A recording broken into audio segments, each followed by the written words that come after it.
Hey everyone, today I want to talk about the most important thing you can do to hit Google's goals, even though their goal posts keep moving all the time. So when you're trying to steer your ship through the thunderstorms of all the algorithmic updates, and you're trying to keep your rudder pointed in a direction and is a guiding light, how in the world, what in the world do you use as a guidepost that doesn't move for Google, that I think we will all agree is always the same, regardless of what Google does? People will say, make longer pages. Others say, no, make them shorter. Some people say, create more backlinks. Others say, no, create fewer. Some people say you shouldn't create backlinks. Some people say the disavow tool is meaningless now. I mean, it goes on and on and on. So Google's always making all these changes, and what do we need to focus on ultimately? Some people say focus on the keywords, right? Others say don't focus on the keywords. Just write honestly about the topic and write it better than everyone else. And who knows what the heck that means, write it better than everyone else? Is that a longer page, a shorter page, or a bunch of click-through pages, chapter 1, 2, 3, 4 style? So what can you keep your goalpost guided towards? Your rudder, I guess. If you're trying to focus, what do you keep your rudder on? And I say this, what I think never changes inevitably, because it must be the final anchor even for Google. It's that when somebody does a search and a bunch of results show up, okay, no matter how tumultuous all that is, Google's still going to compare results, right? And what are they looking for? When somebody clicks and lands on a page, how long do they hang out on the page, and or how many things do they click on? They could land on a small page with a big long video and watch the whole video because it's mesmerizing, spellbinding, perfect for the keyword, or a set of 10 keywords, or a set of 50 keywords. That adds up to whatever the traffic is, right? But that website could rank at the top because when the people land there, they spend a lot of time on that website, either on a single page, or they click some other page, or they found a video to watch and they're watching the video on the page. Google's really, really interested in knowing that. So a lot of their power is based on Chrome.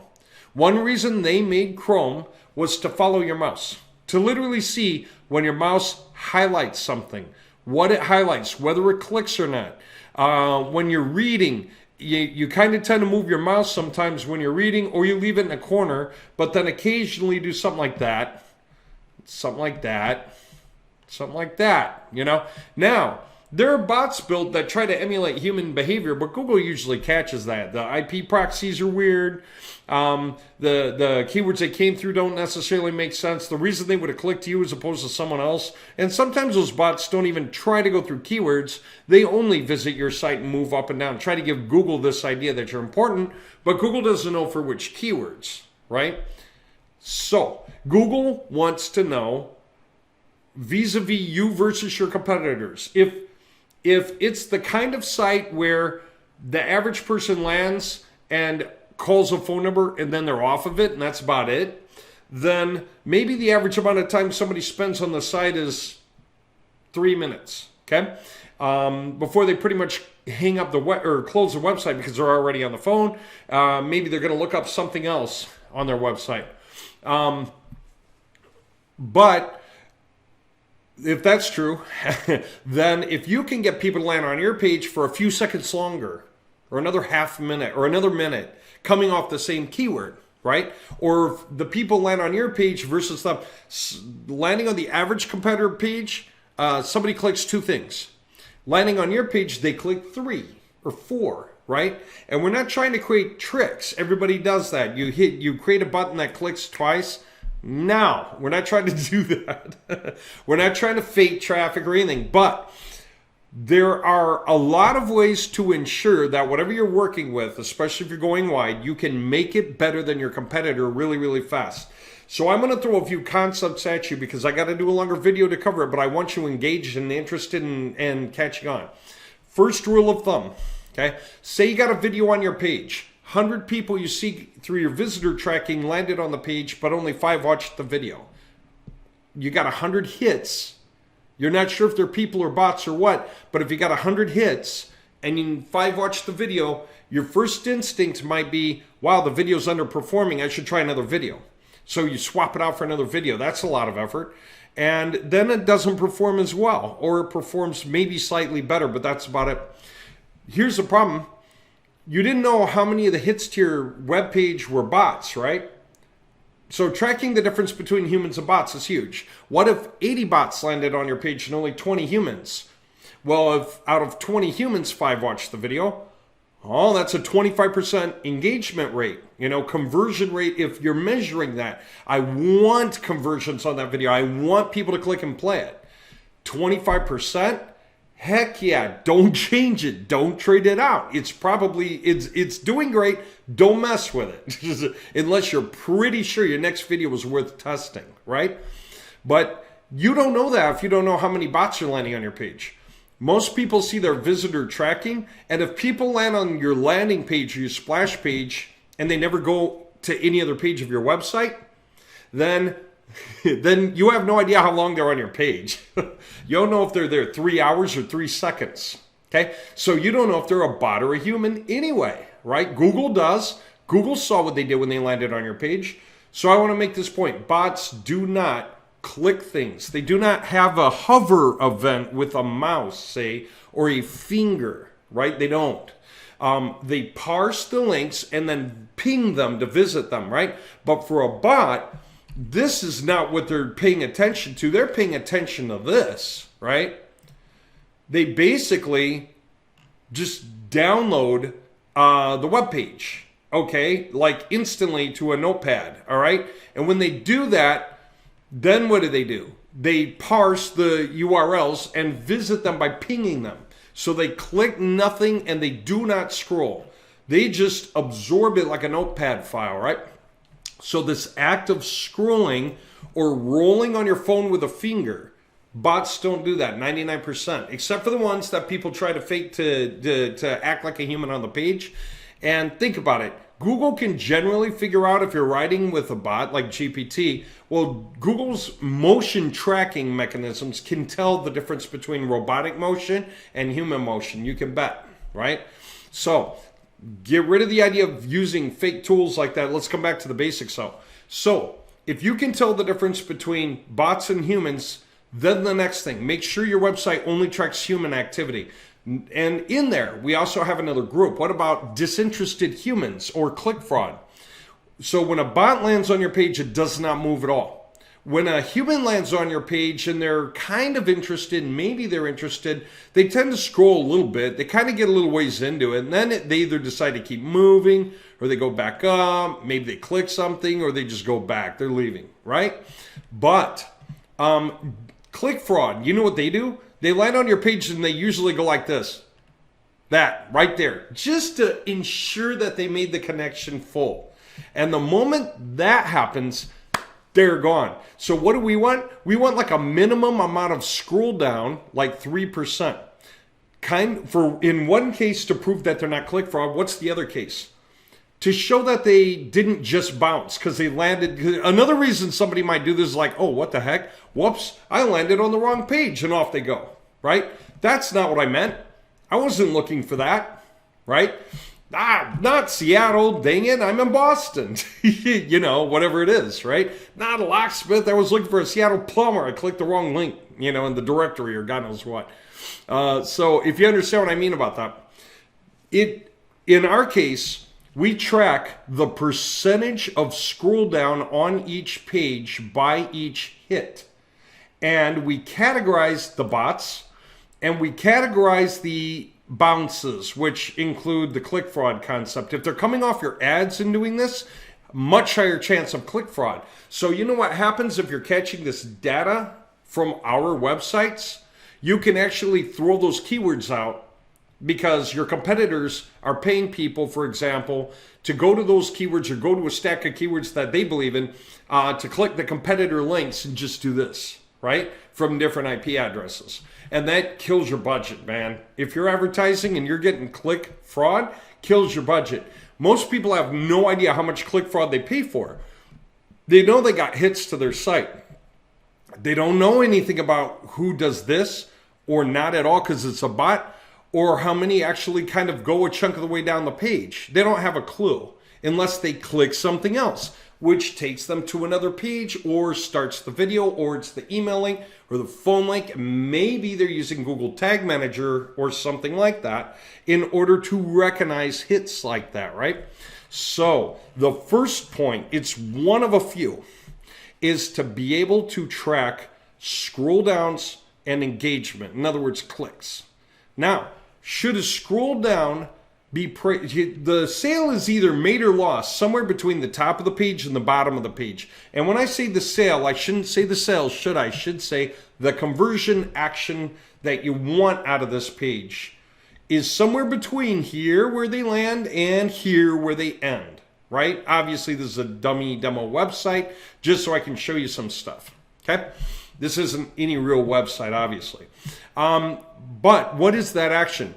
Maybe there are more than one. This could be an action right here. That could be an action, but you don't measure that. That's not the end of the road. That's an action. You'll measure it, but it's not what you call a conversion unless you just call any click to another page a conversion, okay? But what else could be a conversion? Watching a video. What else? Clicking on the payment link to the payment page to check out the payment prices, or to unroll the payment options on the page to check out the payment prices, right? Or what? The newsletter. Who signed up for the newsletter? Who hit the button to schedule work? So what if you actually told your web page its goals, right? What if you told it all the goals it should have? Now, with Google Tag Manager, you can kind of do that. The goals, really what you're doing is just measuring the performance of each thing that you consider important, like your conversion actions. I never really trust that too much anyway, because I don't like telling Google and YouTube what I want, because they can get it to happen whether they're cutting corners or not. I mean, they're going to go after my money one way or the other, and they're going to use my budget one way or the other. Click fraud or not, right? They need to answer to their shareholders, and click fraud's a big part of the internet scape, always has been. Okay, that's why Google keeps trying to hide more and more of that detail from you. I don't know how many of you know, but like Google Ads, you're limited in the number of claims you can make about click fraud, and that's that, right? That's all they say, that's that. You know what's funny? Those of you who actually get into tracking granularly like we can do, and I mean deep scale tracking, and in your case, you don't need to set up Google tags because we already track everything on our websites, and I mean everything. I'll show you soon. And so you're going to find what Google's hiding, or what YouTube's hiding, or what Facebook's hiding. You're going to see the percentage of clicks you pay for on certain keywords. They're going to come in through here, there, or there. This keyword, that keyword, that keyword. Tracking that, which is partially from their records coming in, partially from our records, and we can integrate that forevermore. And also you can use different tracking in the middle, tracking codes, so you can match things. And I want to show you something in the back end. Sorry, I'm jumping around. I want to make a point. When you're talking about using any other tracking, like whatever's working for you best in the way of tracking tools or something like that, there's a spot in the back end where you can sync the time zone for the tracking that we do in our system. And I could just look up something like Los Angeles. Okay, there it is, America, Los Angeles. And when you sync the time zone, it's for our user tracking data. And that way, the data that we have, that we generate in our panel, will match the time zone of the data from your other tracking source of choice, right? That way, if you see something important happen at 3:18 Eastern over there, you don't have to say, well, wait a minute, well, what is the time zone against ours, right? You don't need to worry about that. You just set this, okay? So that way, all your tracking is matchable. Okay, that's if you have third-party tracking and you want to use it. All right, so I think I made the point there. Let me get back to this. So, first, differentiating between bots and humans, and then for the humans, separating out the click frauds plus disinterested guys from the interested guys. Then of the interested guys, actually tracking their stats, including what? Well, this is a page about Seattle. I'm assuming if somebody's looking for a Seattle locksmith, they're in Seattle. So our tracking geolocates the people who are on the page. So we could choose to dismiss everybody who's outside the area by a long shot. Like if somebody's in Chicago, they are not looking for a Seattle locksmith for any reasons we would care about. Okay? And so we can make those determinations by just filtering our data, right? That's easy, but we track city, state. Pretty soon we're going to incorporate county just for the fun of it. So you can see who's in the greater metro area.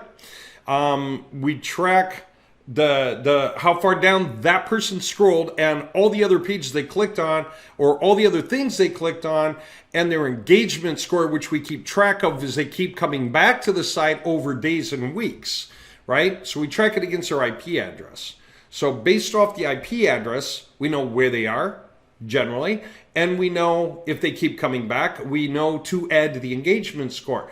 What does this do for us? Helps us understand how we're performing and who to reach out to first in some cases, especially if you can include our live chat AI bot in the pages, say, so that if people ask questions and you can tell that they're engaged otherwise, then because sure, we can capture the IP address of everybody. We do capture the IP address of the chatters.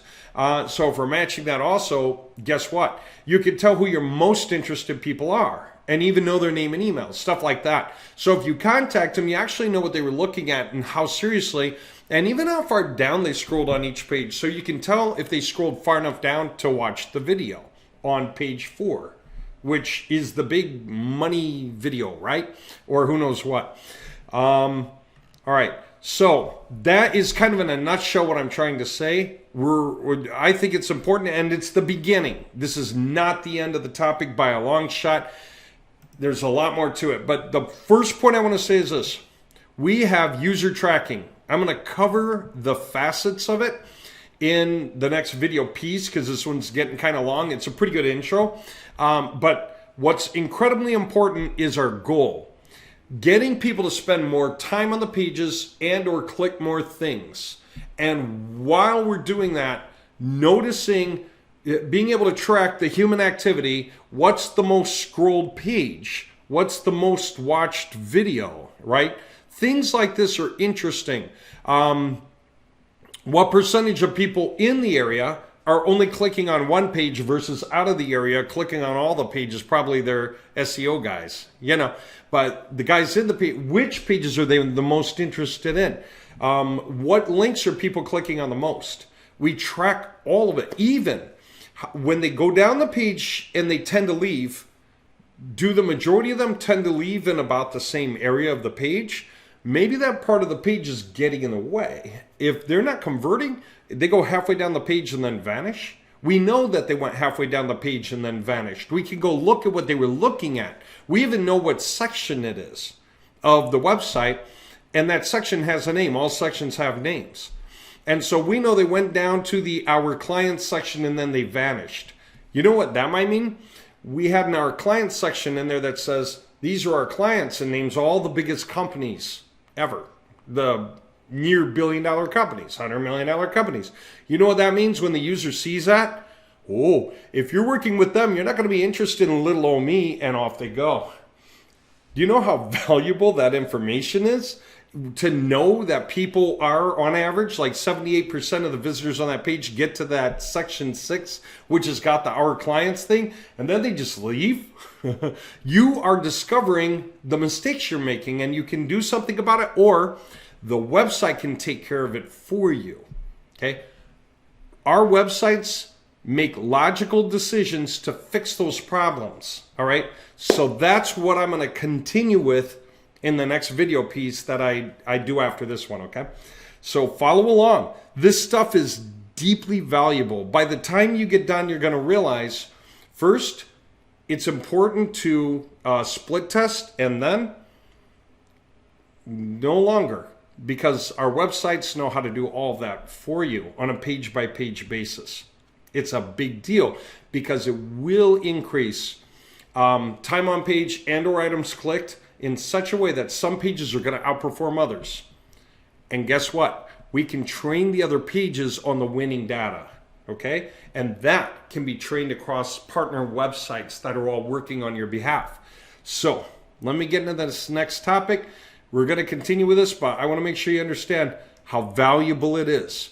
we built all this stuff into our system, even to a point where we can control the sections that are important to enable and disable across all the pages of all the websites remotely. And we can even download the data of all the performances of all the pages, compare them, and push the winning data back throughout to all those pages. All right. I mean, it's the stuff I don't know how to explain in a 3-minute period without sounding just too bizarre. What I'm basically saying is my websites are liquid or alive, depending on your point of view. Okay, let's continue in the next topic.